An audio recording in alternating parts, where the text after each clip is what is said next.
여러분 안녕하세요. 공규성 목사입니다.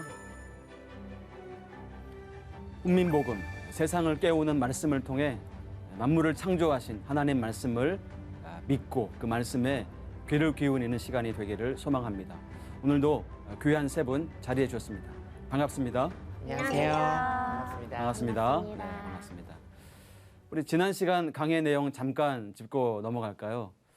창세기 구조는 무엇을 중심으로, 굉장히 중요한 단어가 하나 있다고 했는데 무엇을 중심으로 구성되어 있다고 했죠, 우리가? 족보, 계보. 맞습니다. 네. 톨레도, 족보, 계보를 뜻하는 이 단어를 중심으로 구성이 되었다라고 우리 함께 살펴보았습니다. 네, 우리 지난 시간에 창세기 큰 틀, 그리고 창세기 1장에 대해서 우리 함께 생각해 보았는데요. 오늘 이 시간에는 아벨, 그리고 노아, 이 사람들에 관한 이야기를 중심으로 강의를 해보도록 하겠습니다. 오늘도 제가 질문 하나 좀 먼저 드리고 시작을 하겠습니다. 첫 번째 인류, 아담과 하와의 두 아들, 가인과 아벨이 있었죠. 두 사람이 한 사람은 농사를, 한 사람은 양을 치는. 그러다가 시간이 지나서 두 사람 다 제사를 하나님께 드렸습니다. 근데 하나님이 한 사람 거는 받으시고 한 사람 거는 받지를 않으셨어요. 이것 때문에 굉장히 큰 문제가 발생했죠. 인류 최초의 살인 사건이 발생하게 된 것입니다. 자, 질문은 이것입니다. 왜 하나님은 아벨의 제물은 받으시고 가인의 제물은 받지 않으셨는가 하는 것입니다. 제사가 하나님의 방법으로 네. 지내지느냐. 네. 그러니까 저는 혼자 이제 그런 생각을 했거든요. 네. 아담과 하와가 범죄했을 때 네. 하나님께서 뭐 식물을 엮어서 가려주실 수도 있잖아요. 네. 근데 동물을 죽여서 그 가죽을 입혀주신 게 곧 그 동물의 피로 용서하신 거잖아요. 네. 그래서 죄는 동물의 피를 통해서 네. 하나님께 지내져야 함에도 불구하고 한 사람은 농작물을 제사를 지내고 한 사람은 동물을 죽여서 아벨의 제사를 받으신 게 아닌가. 예. 그런 생각을 혼자 해봤습니다. 아니, 많은 분들이 그렇게 생각하십니다. 틀린 거죠. 동물로 제물을 드렸기 때문에 네. 또 양을 드렸기 때문에 네. 피가 있었기 때문에 네. 근데 사실은 이 제사와 관련된 규정은 레위기에 가서야 이제 제사의 규정이 만들어지기 때문에 네. 이때 그런 제사의 규정에 따라서 그렇게 했다라고 보기에는 좀 무리가 있습니다. 또 어떤 분들은 처음 것을 드렸다. 양의 첫 새끼와 그 기름으로 아벨이 드렸다. 그만큼 하나님을 향한 마음이 뜨거웠을 것이다. 하지만 가인의 제물이 처음 곡식이 아니었다. 물론 그런 표현이 없지만 또 그렇게 단정 짓기에는 조금 어려움이 있어 보입니다. 여러 가지 생각들이 있는데요. 성경은 단순하고 명확합니다. 대답이. 여러분, 성경은 너무나도 단순하게 이 질문에 대한 대답을 갖고 있는데 우리가 너무나 다른 생각들을 많이 했구나라는 생각들을 하게 되죠. 오늘 성경 본문은 분명하게 이렇게 말씀하십니다. 하나님이 아벨과 그의 제물은 받으셨다. 하지만 가인과 그의 제물은 받지 않으셨다. 자, 이 문장 중에 우리말로 한 자만, 제일 중요한 한 자를 선택하자면 뭘까요? 과입니다. 과. 그리고. 자, 그러니까 하나님께서 아벨과 그의 제물을 받으셨습니다. 하나님이 가인과 그의 제물을 받지 않으셨습니다. 누가 먼저예요? 사람이 먼저예요. 네. 아벨 그리고 그의 제물, 가인 그리고 그의 제물. 제물에 초점을 맞추니까 우리가 계속 이제까지 너무나 무리한 생각들을 하게 되지 않았는가 싶습니다. 오랜 시간이 흐른 후에 두 사람이 하나님께 제물을 드렸고요. 하나님은 그들의 삶을 먼저 받으시고 그들이 무엇으로 제물을 드렸든지 그 제물을 받으신 것입니다. 히브리서 저자는 이 장면을 그래서 아벨은 믿음으로 하나님께 제물을 드렸다라는 그런 해석, 고백을 이제 후에 신약 성경에서 갖게 되는 것이죠. 제물이 어떠한 우리의 어떤 직업이나 뭐 이런 것들이 문제가 되는 것이 아니라 우리의 삶이 문제가 되는 것이다. 우리 예배도 마찬가지겠습니다, 여러분. 주일날 예배하는 우리의 예배도 또 주중에 예배하는 우리의 예배들도 역시 우리의 삶을 우리의 일상을 먼저 하나님께서 받으시고 기뻐하시고 우리가 가난해서 작게 드리든지 부요해서 많이 드리든지 어떤 것을 드리든지 하나님은 그것을 기쁘게 받으신다. 우리의 예배와 제사와 관련해서 이 아벨의 이야기는 참 우리에게 많은 것들을 알려준다라는 생각을 하게 됩니다. 이 일로 인해서 이제 가인은 에덴에서 추방을 당하게 됩니다. 에덴의 바깥에 나오게 된 거죠. 여러분, 우리는 지금 천당에서 사는 게 아니라 분당에서 살죠. 혹시 분당에 집이신 분들이 계신가요? 그 분당이 아니라 나누어진 땅, 네. 깨진 땅, 위험한 땅, 고통이 여전히 있는 그런 땅, 에덴의 동쪽, 제임스 딘처럼 그렇게 반항하는 사람들이 되어서 우리는 에덴에서 나와 에덴의 동쪽에 이 고통하고 아프고 넘어지기도 하고 때로는 이런 곳에 우리가 살게 되는 것입니다. 참으로 어려운 곳이죠. 가인이 주민등록을 가지고 거주하게 된 곳은 놋이라는 땅, 이 뜻이 유리하다, 뭐 방랑하다, 뭐 이런 뜻을 갖고 있는데요. 땅으로부터 배척을 당해서 떠도는 그런 삶을 이제 살게 된 것입니다. 근데 이 가인의 후손의 특징은 여호와의 앞을 떠나서라는 그런 표현입니다. 창세기에 나오는 표현인데요. 이와는 대조적으로 이제 하나님이 나중에 아벨 대신에 아담과 하와에게 셋을 하나님이 주시죠. 이 셋의 후손들의 이제 특징은 여호와의 이름을 비로소 부르기 시작했다라는 그런 표현들이 이제 나오는데 가인의 후손들은 여호와 앞을 떠나서 셋의 후손들은 하나님의 이름을 비로소 부르기 시작했다라고 하는 이러한 이제 인류의 역사가 이제 이렇게 시작이 되어 가는 것입니다. 자, 이렇게 진행이 되면서 성경에 이제 첫 번째 족보가 5장에 기록이 됩니다. 하나님의 형상을 지음받은 첫 번째 사람 아담의 후손들의 족보가 기록이 되어 있는데요. 창세기 5장에 보면 참 재미난 표현들이 있습니다. 1장에는 하나님의 형상대로 하나님의 모양대로 하나님이 아담을 만드셨어요. 그런데 창세기 5장 3절에 가보면 아담은 자기 모양과 똑같은 아들을 낳았다라는 것입니다. 이게 의미하는 바가 크지 않아요, 여러분? 하나님은 하나님의 형상대로 아담을 만드셨는데 아담은 자기의 형상대로 자기의 모양대로 아들을 낳게 되었다라는 사실입니다. 인류는 더 이상 하나님의 형상을 꼭 담는 그런 모습이 아니라 왜곡된 첫 번째 사람 아담의 모습을 닮아서 태어나기 시작했다는 그런 완곡한 표현. 죄가 우리가 죄인이 아닌 것이 아니라 여전히 우리가 죄인이라는 사실을 알 수 있는 그런 표현이죠. 근데 이 아담의 족보를 우리가 살펴보았을 때 재미난 표현들은요, 패턴이 있습니다.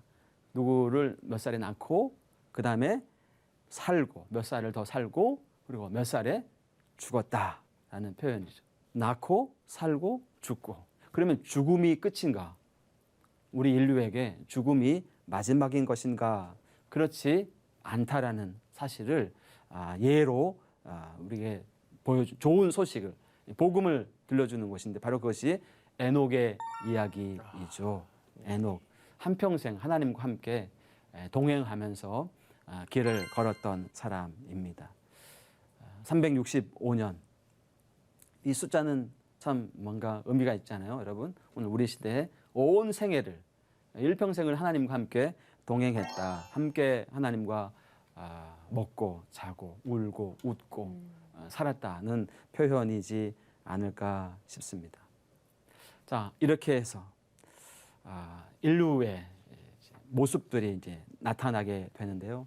창세기 6장에 가면 우리가 참 창세기 읽으면서 질문 많이 생기는데 그 중에 하나가 이제 하나님의 아들들이 도대체 누구냐, 뭐 사람의 딸들이 누구냐, 뭐 이런 이야기들이 있습니다. 뭐 여러 가지 뭐 해석들이 있는데요. 하나님의 아들들, 뭐 천사들이냐, 뭐 당시의 뭐 통치자들이냐, 가장 일반적인 이제 생각은 아마도 셋의 후손들, 하나님의 이름을 비로소 부르기 시작한 셋의 후손들을 하나님의 아들들이라는 표현으로 삼은 것이라고 이제 보고, 사람의 딸들은 하나님 앞을 떠나 있었던 가인의 후손들의 삶의 특징을 우리에게 알려주는 표현들이 아닌가 싶습니다.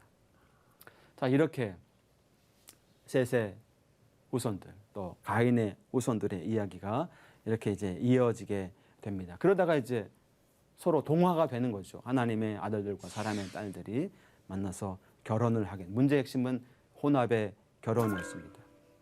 서로 섞여서는 안 될 그런 부류의 사람들이 함께 섞이게 되었다는 것이죠. 사람의 딸들의 아름다움을 보고 결혼을 하였다는 것입니다. 인간적으로 볼 때는 그 결혼의 결과는 굉장히 성공적인 것처럼 보이기도 합니다. 고대의 용사들을 낳았다, 뭐 명성이 있는 자들을 낳았다라고 말하고 있기 때문에 그렇죠. 하나님을 예배하고 그분만을 섬기는 셋의 후손들이 하나님을 떠나 자신들만의 세상을 만들어가는 그런 성취, 놀라운 성공들을 보고 굉장히 뭐 현혹이 되었겠죠. 그들과 점차 동화가 되어서 살아가는 모습. 결국 하나님은 이제 노아라는 한 사람을 통해서 인류를 심판하시게 되는 이 이야기로 넘어가게 되는 것입니다. 세상이 혼합이 돼가지고 정말 하나님을 향한 그런 믿음과 신앙으로 살았어야 하는데 그렇게 하지 못한 결과가 있었던 것이죠. 물론 어둠 속에서 빛나는 진주가 있었습니다. 바로 노아, 의로운 사람이었습니다. 하나님과 동행하는 사람, 하나님과 함께 길을 걸었던 이 에녹에게 적용되었던 이 표현이 이제 노아에게도 적용이 되는 그런 모습을 우리가 보게 됩니다. 여러분, 뭐 노아와 방주의 이야기는 너무나 우리가 뭐 만화든지 많은 이야기들을 통해서 우리가 이미 뭐 알고 있을 텐데요. 하나님께서 각종의 모든 생물들을, 노아의 식구들뿐만 아니라 호흡이 있는 모든 생물들을 이제 방주에 승선하게 하였습니다. 창조의 세계를 보존하기 위함이었던 것이죠. 여러분, 이 방주를 이제 노아가 이제 만들고 그리고 그 안에 가족들과 모든 생물들이 함께 이제 들어가게 되는 이 마지막 장면이 굉장히 인상적입니다. 성경이 이걸 기록하고 있는 장면이 이런 표현이 있습니다. 창세기 7장 16절에 여호와께서 명하신 대로 그들이 다 들어나가고 나니까 여호와께서 그들을 들여보내고 문을 닫으셨다. 방주의 문을 하나님이 닫으셨다는 것입니다. 근데 이 표현을 할 때 제가 읽기에는 굉장히 좀 의미 있어 보이는데요. 하나님이 명령하신 대로 그들이 다 들어가매 여호와께서 그들을 들여보내고 문을 닫으셨습니다. 라는 것입니다. 여러분, 하나님, 엘로힘이라고 기록된 표현이 있고요. 그 다음에 여호와, 야훼, 여호와라는 표현, 하나님의 이름이 있죠. 이 이름들에는 조금씩 강조점이 좀 이렇게 보여지는데요. 이 엘로힘이라는 하나님이라는 표현 안에는 세상의 모든 것들을 창조하신 하나님의 의미가 조금 더 이렇게 들어있다. 여호와라고 하는 하나님의 이름 안에는 우리를 돌보시고 구원하시는 구원자 하나님이라는 의미가 조금 더 들어있다라고 우리가 생각할 수 있습니다. 뭐 완전히 나눌 수는 없겠지만 네. 그렇지만 그렇게 본다면 이 방주 안에 하나님께서 이들을 들어보내도록 명령하시고 들어간 다음에 구원자 하나님께서 문을 닫아주셔서 보호하시는 이런 장면들을 볼 때 이 이름의 의미도 굉장히 의미가 있어 보입니다. 사실 이 방주는 우리 신앙 공동체의 모형이라고도 말할 수가 있을 것 같습니다. 우리 시대에 우리 한국 교회가 우리 모든 교회들이 방주의 역할들을 잘 감당할 수 있어야겠다라는 생각이 들죠. 사실 이 방주 테바라는 히브리어인데요. 사실 뭐 성경에서 특히 구약 성경에서 이 노아의 배, 노아의 방주를 가리킬 때 뭐 거의 독점적으로 사용이 됩니다. 그런데 딱 2번 다른 때 사용된 적이 있어요. 그 뭐냐면 모세 이야기. 우리 출애굽기 가면 이제 살펴보겠지만 모세, 아기 모세를 담은 광주리 있는데 그 광주리를 표현할 때 바로 이 테바라는 단어를 사용하게 됩니다. 자, 그러니까 모세를 구원하신 하나님이 바로 이 인류, 노아와 그의 가족들을 통해서 인류를 구원하시는 하나님의 구원하시는 모습을 우리는 이 단어를 통해서도 생각해 볼 수 있겠다라는 생각이 듭니다. 사실 그들은 하나님의 신실하심, 하나님의 함께하심에 모든 것을 걸고 방주 안에 들어가서 기나긴 항해를 하게 되죠. 하나님께서 선장이 되어 주셔서 그들의 삶을 앞으로 이제 이끌어 가게 되는 것입니다. 이 세상에 존재하는 모든 생물들, 사자와 소, 늑대와 양, 송아지와 곰이 함께 마치 에덴 동산을 연상하게 하는 그런 장소, 그런 공간을 의미하게 되는 것입니다. 그들을 하나로 묶는 것은 자신의 창조의 세계를 보존하시려는 하나님의 은혜로우신 돌보심 때문이었다. 여러분, 이 방주가 이 풍랑이는 그 물 위에 지금 있잖아요. 그것은 굉장히 우리에게 시사하는 바가 있어요.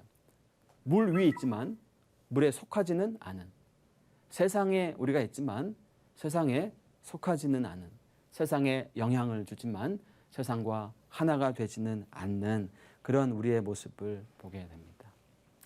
창세기 8장에 가면 하나님께서 기억하셨다. 사람들을 기억하셨다.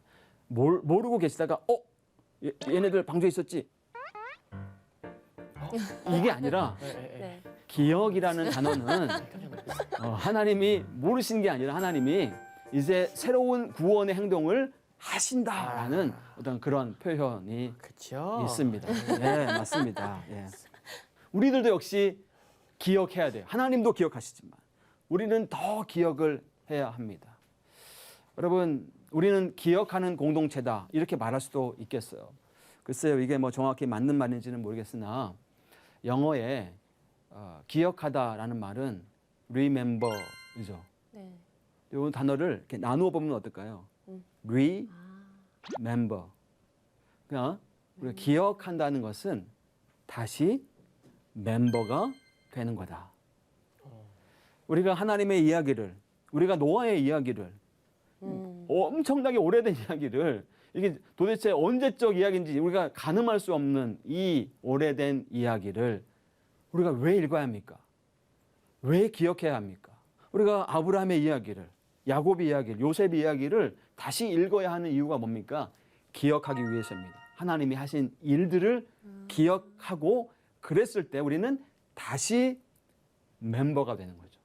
하나님의 나라의 백성의 멤버십.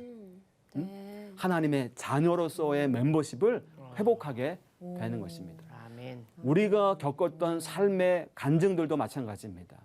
지난주에, 지난달에, 작년에, 5년 전에 있었던 그거 분명히 하나님이 하셨던 일 있잖아요. 네. 이거는 정말 하나님이 하셨던 일이라고 고백하지 않을 수 없는 그 일은 잊어버리면 안 됩니다. 기억해낼 때 우리는 다시금 하나님의 백성 공동체, 교회 공동체의 지체들이 되는 거죠. 그 멤버십을, 신앙의 멤버십을 다시 확인하게 되는 것입니다. 하나님의 기억하심은 이처럼 놀라운 일입니다. 뭐 노아야 방주에 대한 많은 얘기들이 있지만 가장 우리 인상적인 건 뭐예요? 방주에서 나왔을 때 하늘에 하나님이 뭘 걸어 놓으셨어요? 무지개요. 무지개요. 무지개. 예, 무지개. 여러분, 무지개 볼 때마다 어떻습니까? 마음이 예뻐요. 예뻐요. 기분 평온히. 좋아지고. 기분 좋아져요. 신기하죠. 신기하죠. 하나님이 다시 물로 심판하지 않으시겠다는 네. 사인으로 맞아요. 무지개를 보여주셨습니다. 근데 이 무지개가요, 당연히 히브리어겠죠. 창세기니까 케쉐트라고 불러요.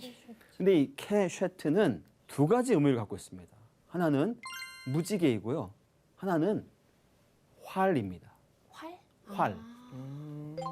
활처럼 생겼죠. 네네네. 활처럼 생겼죠. 그래서 네. 이게 활이에요. 케쉐트가. 케쉐트. 그래서 사실 우리가 레인보우 하잖아요. 네. 레인보우, 마찬가지입니다. 케쉐트인데요. 이 두 가지 의미예요. 하나는 활이고 하나는 무지개인데, 사실은 여러분 이 활, 만약 이래서 활로 읽는다면 이게 지금 활이 시위가 담겨져 있는 건데, 화살이 지금 어디를 향해 있습니까? 하늘을 향해. 하늘을 향해 있죠. 네. 그 하늘에는 누가 계시다고 알고 있나요? 이 고대 사람들이 하나님이 계시. 하나님이. 하나님은 무지개를 통해서 화살을 하나님이 계시는 곳에 향해서 화살을 이게 뭐예요, 여러분? 하나님께서 이 약속을 통해서 자신이 책임지시겠다는 겁니다, 여러분. 다시 혹여라도 인간 너희들이 이 약속에 충실하지 못하고 또 나를 반역하고 배역하고 우상 숭배를 한다고 해도 내가 책임지겠다. 내가 감당하겠다라고 하는 것입니다. 인간의 반역과 배반에도 불구하고 스스로 이 약속을 책임지시겠다는 하나님의 은혜의 표현인 것입니다. 무지개를 볼 때마다 야, 그런 하나님의 풍성한 은혜를 우리가 느끼고 경험할 수 있기를 소망합니다. 아멘, 아멘. 네. 여기까지 우리가 함께 뭐 짧게 아벨 그리고 이 노아에 관한 이야기들을 우리가 함께 읽었습니다. 모든 부분들을 아주 자세하게 다룰 수는 없었지만 우리가 함께 좀 생각해 보았는데, 혹시 뭐 느낀 점이나 혹은 뭐 질문하고 싶으신 것이 있으신지? 저는 개인적으로 궁금한 게 네. 노아를 성경에서 의로운 자라고 기록하고 있잖아요. 네. 그럼 이제 그때는 말씀하신 대로 제사의 형식이나 뭐 네. 이런 것들이 있던 때가 아닌데 네. 의롭다는 거는 과연 어떤 삶을 살았는지 조금 구체적으로 알고 싶습니다. 네. 굉장히 지금 우리 조은석 형제님께서 정말 깊은 질문과 고민들을 지금 하고 계시는데요. 네. 사실 이 의롭게 되다. 우리 신약의 성경 우리들에게는 우리 예수님께서 십자가에서 이루신 단번의 제사, 온전한 제사로 그것을 믿기만 하면 우리는 구원함을 얻고 또 의롭다함을 받게 되죠. 구약 성경이든 신약 성경이든 의롭게 되는 데는 믿음입니다. 하나님께 대한 믿음. 그 믿음이 혹은 뭐 제사의 형태를 통해서 뭐 이렇게 이제 우리에게 드러나기도 하지만, 그러나 그 본질은 하나님께 대한 믿음, 하나님과의 올바른 관계, 믿음을 통한 하나님과의 관계, 이 관계성이 있는 사람을 하나님은 의롭다고 구약에서도 보시고 신약에서도 보신다. 믿음. 역시 네. 믿음이 중요해요. 하나님에 대한 믿음. 네, 네. 제가 이건 이게 여담인데 얼마 전에 이렇게 방송을 보는데 어떤 신부님께서 네. 그분이 이제 돌아가신 엄마한테 이렇게 영상 편지처럼 말씀을 하시는데 네. 이분이 너무 확신에 찬 느낌을 받았어요. 엄마 뭐 잘 계시죠? 천국에 잘 계시죠? 우리 뭐 조금 이따 만나요. 네. 뭐 이런 말씀인데, 아 저분은 천국에 대한 확신과 어머니가 거기 계신다는 거, 믿고 나도 거길 계시고. 간다는 게 정말 야 저 사람이 저분이 하나님과 함께하는 사람이 아닌가라는 생각을 했거든요. 네. 그런 믿음이 곧 네. 의로운 사람이라는 네. 말씀이신 거죠. 하나님과의 올바른 관계 형성. 저는 그 창세기에 정말 많은 사람들이 나오잖아요. 네. 이름이 이렇게 줄줄이 이어서 나오는 거를 저도 읽었었는데, 네. 또그 나이도 같이 네. 몇 세 이렇게 계속 나오는 게 굉장히 궁금하더라고요. 네. 왜 그렇게 많은 나이 사람의 자체. 이름과 그건 그래. 나이가 맞아요. 왜 엄청 많은 나오는지. 분들이. 네. 사실은 뭐 사람은 이제 역사성이죠. 예. 하나님과 사람 사이의 관계의 이야기들이 결국 성경의 이야기인데 이 성경의 이야기가 그저 그냥 하늘에서 뚝 떨어진 이야기가 아니라 우리들과 분리된 이야기가 아니라 바로 우리들의 이야기였었다라는 사실을 알려주려고 하는 그런 목적과 의도에서 사람들의 이름과 또 그들이 살았던 나이들을 기록하고 있는 것이 아닌가. 아니, 그리고- 하나의 역사를 흘러오고 있다는 사실. 그리고 처음에 말씀해 주신 대로 네. 족보니까요. 네. 좀 세세하게 아, 그렇죠. 네, 네. 족보니까 좀 세세하게 기록할 필요가 있지 않았을까? 네. 명쾌합니다. 네. 네. 자, 오늘 여기까지 우리 아벨 그리고 노아에 대해서 함께 살펴보았고요. 다음 시간 우리 함께 기대해 주시고요. 오늘도 귀한 시간 감사합니다. 감사합니다. 고맙습니다. 고맙습니다. 감사합니다. 네, 고맙습니다.